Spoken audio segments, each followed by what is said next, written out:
आगरा की ठंड थी और यमुना किनारे बहती हवा संगमरमर की दीवारों से टकरा रही थी। चांदनी ताजमहल पर गिर रही थी और वो सफेद महल किसी सपने जैसा लग रहा था। लोग कहते हैं कि ताजमहल प्यार की सबसे खूबसूरत निशानी है, लेकिन कुछ लोग ये भी कहते हैं कि जहां आज ताजमहल कहाँ खड़ा है, वहां पहले एक मंदिर था। साल था 1631। मुगल बादशाह शाहजहां की प्यारी बेगम मुमताज महल का देहांत हो गया था। शाहजहां टूट गया था। उसने कसम खाई कि वो अपनी बेगम की याद में ऐसा मकबरा बनवाएगा कि जो दुनिया में कभी किसी ने ना देखा हो। उसने कहा, यह मेरी मुमताज के प्यार की निशानी होगी। लेकिन उस जगह को लेकर एक रहस्य था।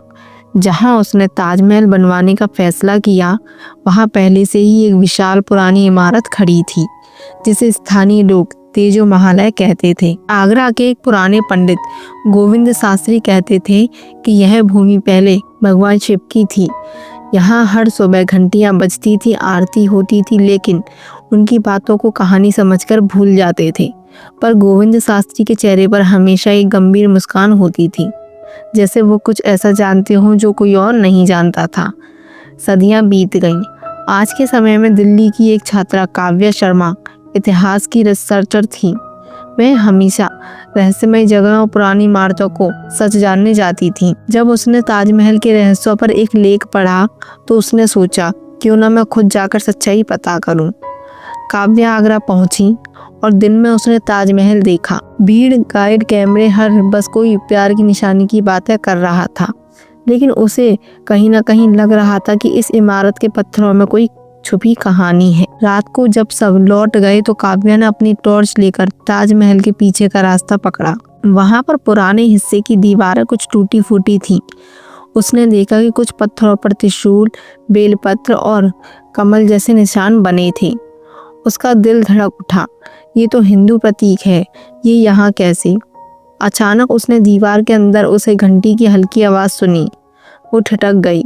आवाज बहुत धीमी थी, जैसे कोई दूर से आरती कर रहा हो। वो धीरे धीरे दीवार के पास गई और अपनी उंगलियां पत्थरों पर फिराई। एक पत्थर थोड़ा ढीला था, उसने धक्का दिया और अंदर से कुछ गिरा।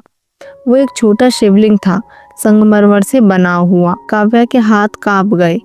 क्यों, ये वही मंदिर का हिस्सा है जिसके बारे में कहा जाता है।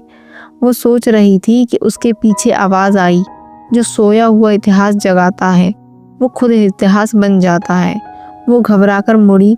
वहां एक बूढ़ा गार्ड खड़ा था, सफेद कपड़े पहने, हाथ में लालटेन थी।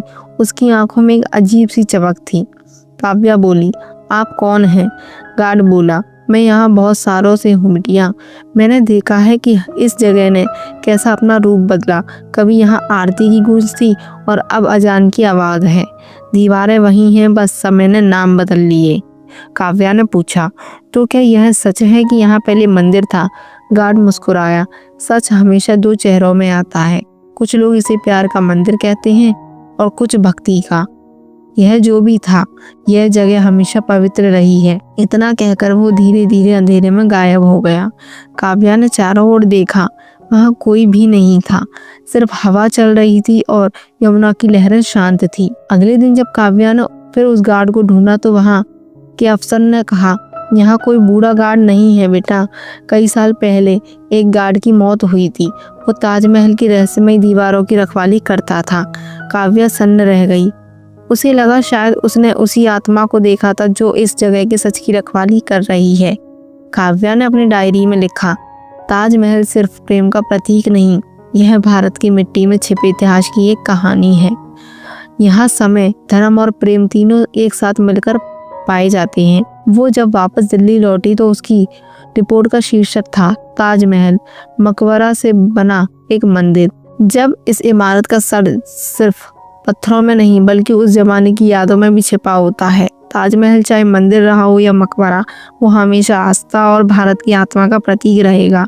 अगर वीडियो अच्छी लगी तो दोस्तों वीडियो को लाइक और चैनल को सब्सक्राइब जरूर करें।